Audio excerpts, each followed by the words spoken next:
Ok. Non, écrivez, continuez à écrire en sinogramme. 大家好，你知道每年的4月20日是国际汉语日吗？当时什么是汉语？你不知道吗？没关系，我来带你解释一下。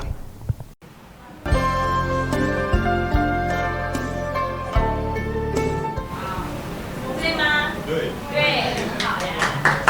是加拿大人。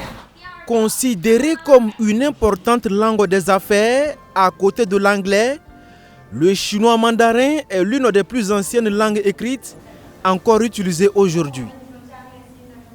Son origine remonte à des milliers d'années selon des enseignants chinois.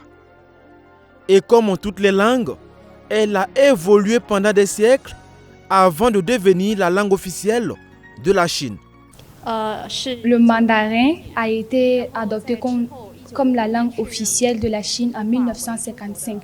Mais il faudrait déjà savoir que la Chine est un pays diversifié avec différentes cultures, plus de 100 différentes ethnies, dont plus de 100 différentes langues qu'ils utilisent pour échanger entre eux. En plus de la Chine, le mandarin est également utilisé aujourd'hui comme langue officielle à Singapour. Aussi, avec les instituts Confucius qui sont créés sur tous les continents, la langue et la culture chinoise sont diffusées et apprises à travers le monde, comme ici à l'université Aube Nouvelle, où le mandarin fait désormais partie des matières enseignées. À première vue, on peut dire que le chinois est un peu difficile. Bon, en se basant sur les différents caractères et symboles et tout là. Mais après avoir essayé, vous allez voir que le chinois, c'est une langue facile par rapport au français, à l'anglais. Parce qu'il n'y a pas trop de grammaire comme dans le français et dans l'anglais. Et c'est une langue, si tu te concentres bien, ça passe. Avec plus de 1,3 milliard de locuteurs natifs, le chinois mandarin est aujourd'hui à la tête du classement des langues les plus parlées dans le monde. La maîtrise est donc un excellent moyen de découvrir de nouvelles opportunités d'affaires selon ses étudiants. Ce qui m'a motivé à apprendre le mandarin, c'est que déjà, le mandarin s'avère être une langue aussi prisée que l'anglais. Et dans le souci de vouloir être un fonctionnaire international, il est important pour moi d'apprendre plusieurs langues, notamment les langues les plus parlées, donc, dont le mandarin. L'alphabet chinois est très différent de l'alphabet latin. Il se compose de sinogrammes, des caractères très complexes formés de lignes et de courbes qui représentent des choses, des idées et des concepts plutôt que des sons. On n'a pas un nombre exact pour les caractères chinois. Ça varie actuellement entre 8000 caractères. Maintenant, un chinois bien cultivé, il peut déjà connaître 6000 à 8000 caractères.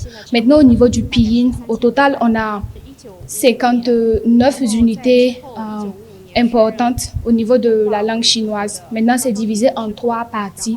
On a les initiales, les finales et puis les tons.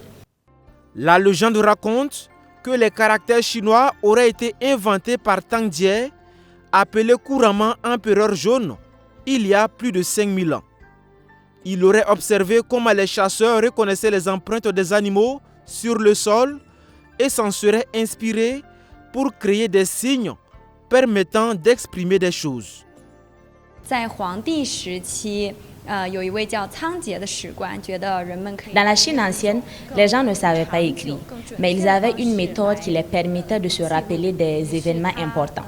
Cette méthode était appelée nouer des cordes, c'est-à-dire chaque nœud sur une corde représentait un événement. Cependant, la limite de cette méthode, c'est qu'au fil du temps, on oubliait les détails en lien avec l'événement et il y avait beaucoup d'erreurs. C'est ainsi que Zhang, un sage historien et légendaire empereur jaune Huangdi, voulait changer de manière durable les choses. Il a commencé à observer la nature, les étoiles, le soleil, la lune, les montagnes, les animaux. Et il s'est inspiré de toutes ces formes pour créer les symboles et les premiers caractères chinois. Par exemple, au début, le cercle représentait le soleil.